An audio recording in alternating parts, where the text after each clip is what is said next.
10 years ago, if someone had told you that thousands of people would be avid fans of a new sport where rocket-powered cars try to hit a massive ball into an opposing team's goal, what would you say? Would you call them crazy? Well, although the cars are a part of a video game rather than in real life, this is our reality now, and I'm going to tell you how we got here.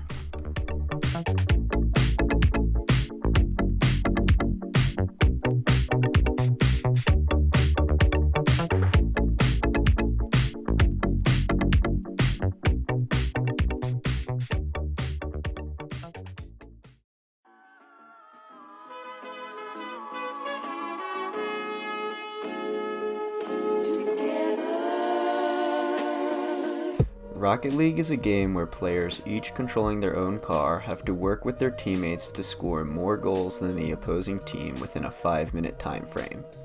If the game is tied after those 5 minutes, the game goes to a sudden death overtime.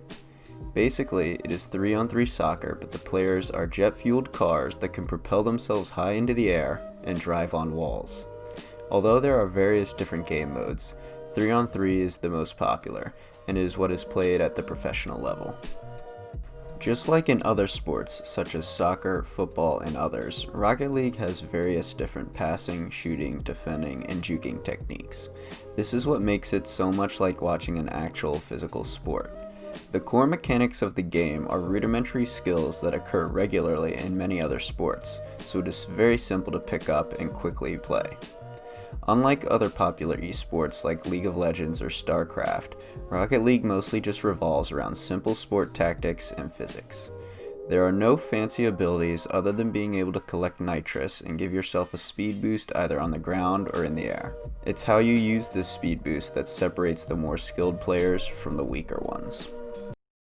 If you are still left wondering why Rocket League has become so popular even after that explanation of the game, maybe this clip will help you understand why. NRG need this immediately. They've got the kick off in their favour. Kano tries to clear. It is almost there. It just has to hit the floor. Violet Panda puts it a long way. And it's almost there. Justin keeps it alive. Teleports it there. Bounces into the corner. NRG still around. Justin is there for the shot. Justin! This is Rocket League! After seeing a clip like that, it should be understandable why Rocket League has experienced great success at the professional level. These guys are just miles ahead of anyone else who plays the game, which is clearly evident when you compare it to my gameplay, where I'm constantly either whiffing while trying to hit the ball or running into my teammates. Because these players are able to perform and maneuver their cars at such a high level, it's extremely exciting to watch. However, before we talk more about the state Rocket League is in today, we need to take a look at its beginning and what led to it reaching the position it's in now.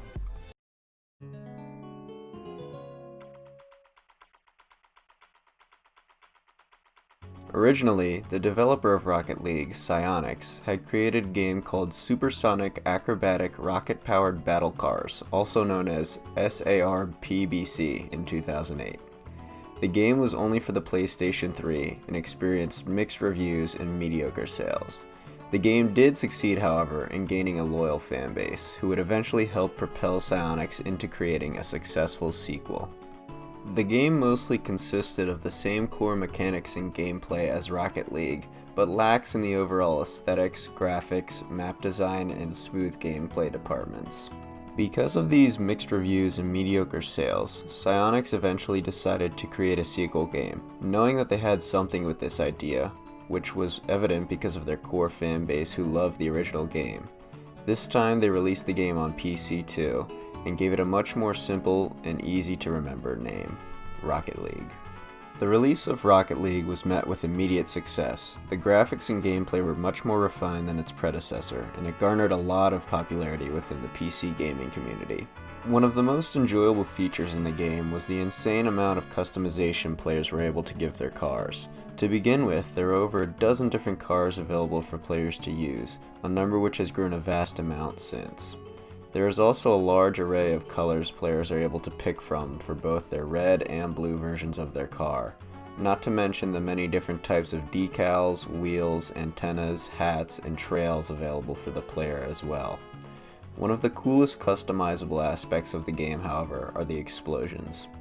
Players are able to pick the color and type of explosion that occurs after they score a goal, which is basically like giving the player the ability to choose a firework to set off. Because of all this customizability, I can't help but notice how this makes the player feel more like an individual rather than just another run-of-the-mill player, an aspect that is reflected in pro sports where players develop their own unique identity or ego for fans to recognize them by, rather than just by the team they are on. In my opinion, Rocket League is the closest game in esports that we have to actual physical sports. Even when compared to professional Madden and NBA 2K, Rocket League gives the players more creative freedom when it comes to playmaking, communication, and many other aspects. Games like Madden are still refined to a certain set of plays, and 20 out of 22 players on the field are usually NPCs. In Rocket League, every variable in the game is either determined by the players or by physics, something that most other esports cannot boast. This is generally the same as physical sports, with exceptions for things like the weather and bad calls by referees. This is another reason why I think so many people find Rocket League awesome to watch. It truly is all about the players and physics, and should leave no room for doubt or excuses as to who performed better, since there are no third parties to interfere. Since Rocket League was released in 2015, it has grown to become one of the largest esports in the world. Originally, Rocket League did not have a regular season or postseason format where teams competed against each other for a championship, but by the time 2016 came around, Rocket League had experienced a lot of success on Twitch and other media platforms through outsourced leagues in the ESL and MLG, so Psyonix introduced the first ever Rocket League Championship Series, with a prize pool of $55,000 for the finals. The second season of the RLCS happened later that December, with a prize pool more than doubled its predecessor, reaching a total of $125,000. The third season took place in March of 2017 and featured a prize pool of $300,000. Clearly, there was a trend going on here. One of the most notable reasons for this rapid increase in popularity to watch professional Rocket League was its star power.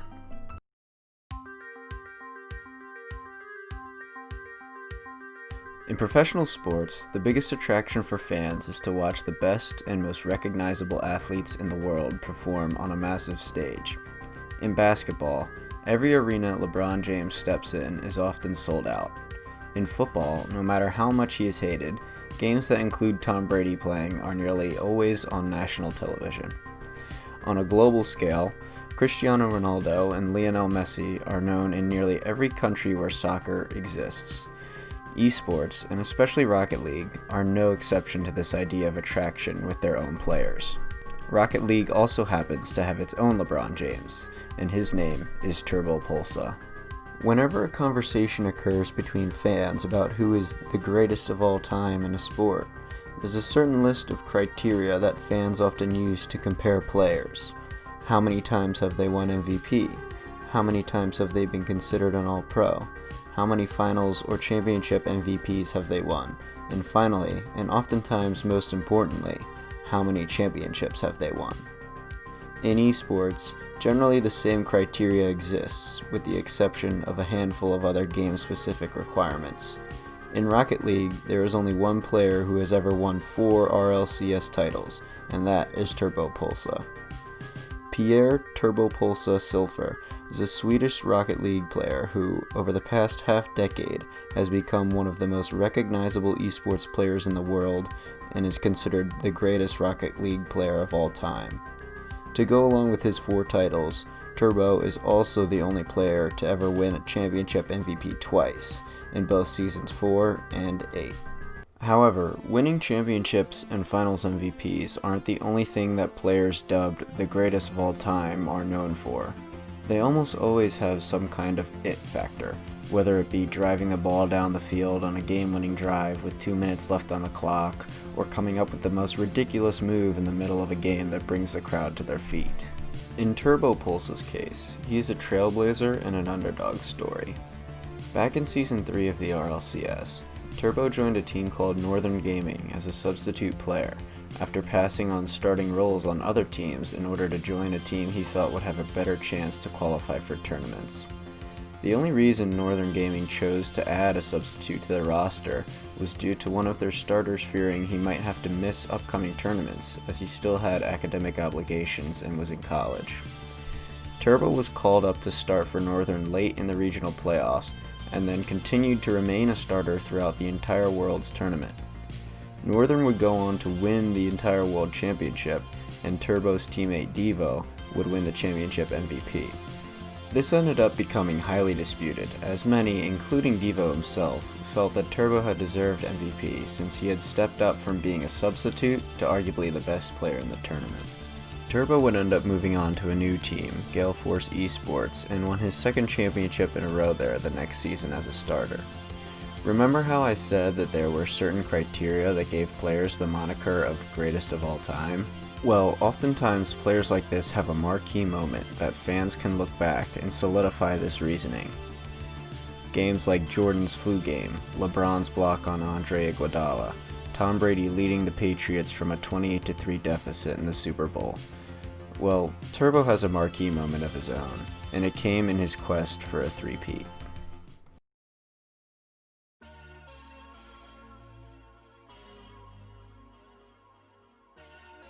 In Season 5 of the RLCS, Gale Force Esports' full three-man roster transferred to Team Dignitas and was on course for another successful season. After an early loss in the winners bracket to NRG, Dignitas and Turbo clawed their way back into the Grand Finals. Their opponent was once again NRG.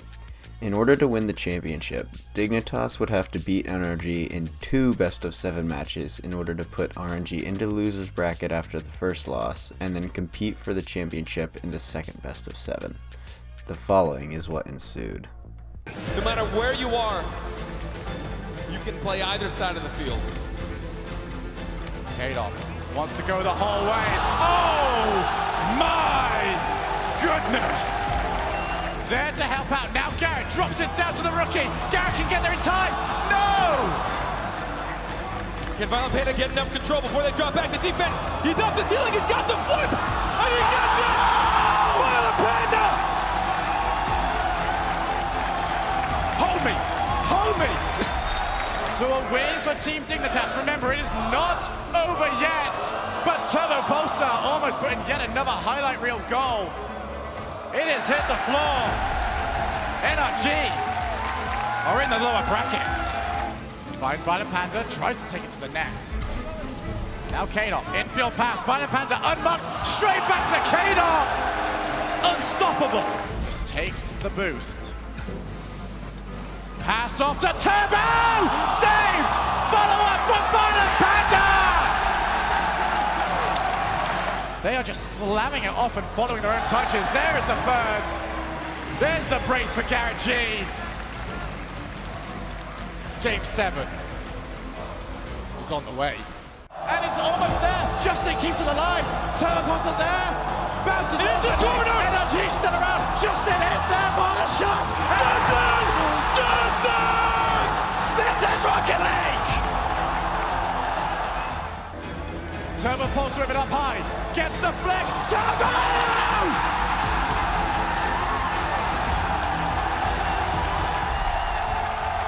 Three-time world champion.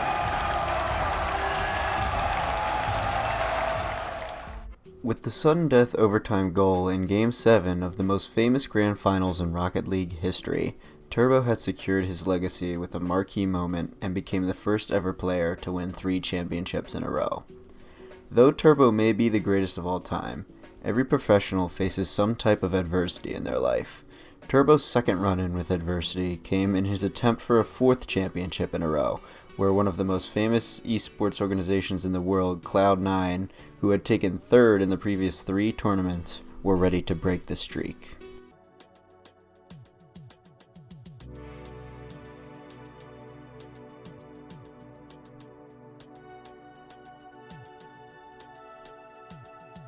For 4 years, European teams had dominated the Grand Finals, as the RLCS title had not crossed the Atlantic since it was originally won in Season 1 by iBuyPower Cosmic. Cloud9 had agonizingly taken 3rd place each year during Turbo's 3-year streak, and were hungry for a shot at the title.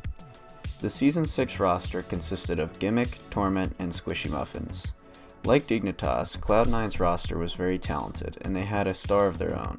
Squishy Muffins, or Squishy for short, was considered one of the best young stars in the world. At only 17 years old, he had come in the top 3 for multiple different regular season individual rankings, including a 3rd place ranking in the MVP poll and 2nd place in the Golden Striker poll. The road to get to the finals was a rough one for Cloud9, as they had lost their first match in the knockout round and were sent to the losers bracket. If they didn't have enough motivation before, Cloud9 now had all the motivation in the world. Squishy and the rest of C9 were able to steamroll through the losers bracket to reach the finals against Dignitas and Turbo. The first match was a nail-biter and went into an overtime that C9 would end up winning 2-1 off a Squishy goal. After that game, Cloud9 would go on to outscore Dignitas 9-0 over the next 2 games before Dig managed to fight back and shut them out in Game 4. However, this was to no avail, as Cloud9 would win the next match and bring Dignitas down to the losers bracket. Now the stakes were higher than ever for both teams.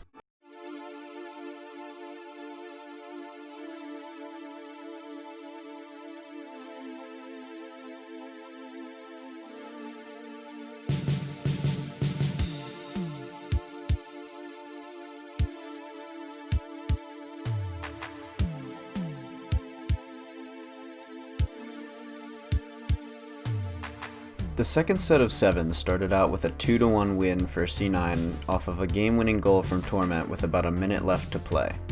Dignitas quickly followed up with a 2-0 win of their own, tying the series. Unfazed, Cloud9 would win Game 3 in a commanding 4-1 rout.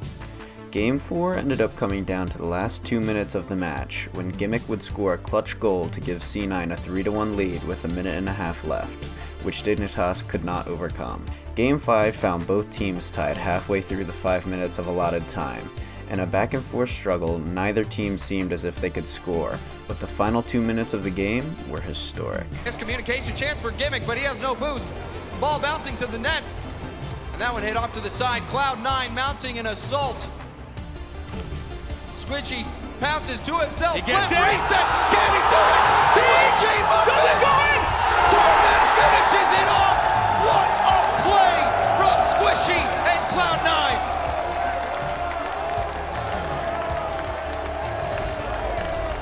There's never a stage too big for that man not to show up.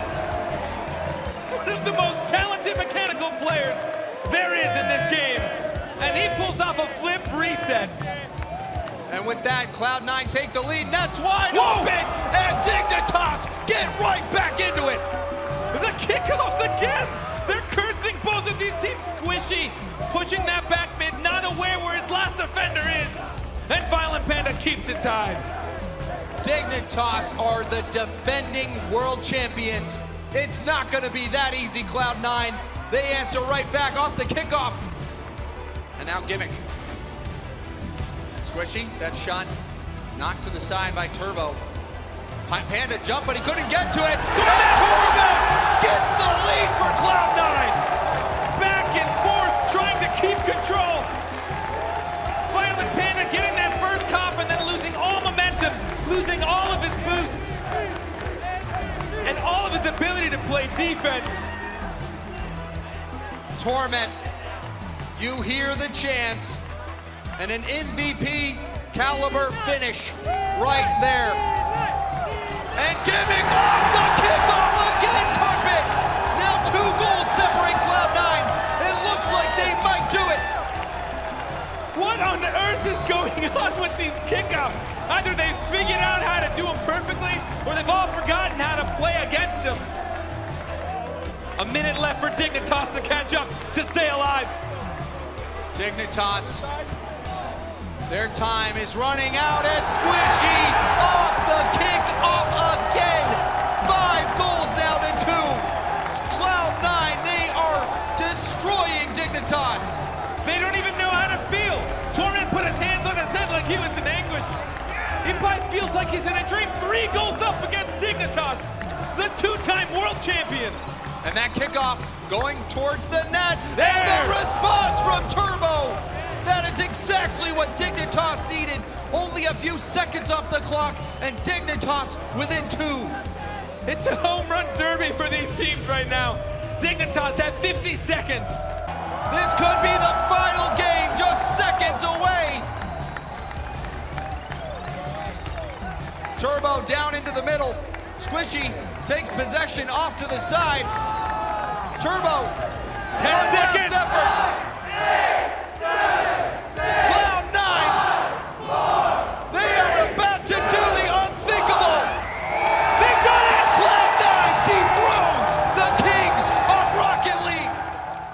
Cloud9 had managed to pull away in the final minutes of the game and finally reach the peak of professional Rocket League, putting an end to Turbo's championship streak. Unfortunately, Cloud9 no longer has a team in Rocket League, having left in the summer of 2020, but they more than made their mark on the game's history, providing fans with one of the most impressive performances in RLCS history.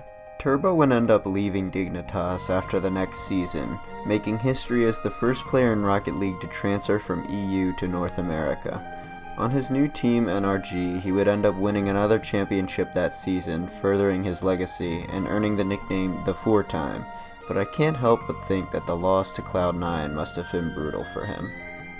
With the end of Cloud9's Rocket League team in 2020, Squishy ended up also finding a new home at RNG to continue his career, but this win was monumental for his legacy in professional Rocket League. Now, not only was he a pioneer in the sport, but he was also a champion.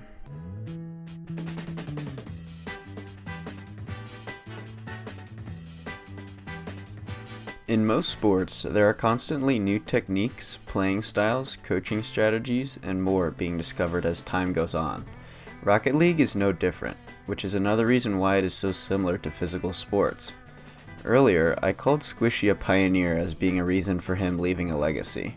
In pro sports, extremely talented players are often the ones who help introduce, formulate, or popularize these new techniques or strategies. In Squishy's case, he ended up helping invent and popularize a type of shot called the ceiling shot. In Season 4, 2 seasons before he won a championship with Cloud9, Squishy already had a reputation for being extremely talented when it came to mechanical skills in the game. In Game 7 of the finals of the losers bracket, Squishy managed to pull off an incredible move that he had been practicing for fun on his live streams, on the biggest stage of all, in the most crucial moment of all. At the very end of one of his games in the upper bracket, he almost had a touch, just fell short. I hope the pressure's not building up too much on him. Now in the final minute, this was the scoreline in Game 3. Cloud9 unable to take it, but Squishy now with a daily shot. He puts it through. He's been going for this stuff all season, and he pulls it off here in the most clutch moments. The player to invent the shot himself is able to get the delayed front flip and just destroy Method on defense. Even they have to be impressed. Incredible showcase from Squishy. Absolute obliteration. Squishy isn't the only one who has introduced incredible new techniques to the game. Many other notable players have brought forth new techniques to the community, though they often require more skill than most of the player base is capable of. Moves like the double touch, made popular by Devo, are another example of players making moves that become adopted by the community as a whole, and become a part of the game that everybody is familiar with. The combination of skill and influence these players have over the community is one of the best in esports, and is part of the reason why Rocket League continues to have so much success as the years go by. This constant creation of new techniques, alongside the talented superstars, incredible matches, jaw-dropping moments, and the easy-to-watch and fun-to-play feel of the game, is why Rocket League has experienced the success it has. Right now, Rocket League is just as fun for me to watch and play as it was when I was first introduced to the game. The simplicity of the game is its best feature, and yet such a simple concept has endless possibilities for its players to enjoy. I think that Rocket League will continue to grow and maybe reach the point that League of Legends has at the esports level. It's such a unique and primal game that experiences minimal changes over time besides what the community develops gameplay-wise, which is what makes it so similar to watching physical sports. Hopefully you will come to enjoy Rocket League as much as I do, and continue to watch the game grow and experience everything it has to offer. Thanks for watching.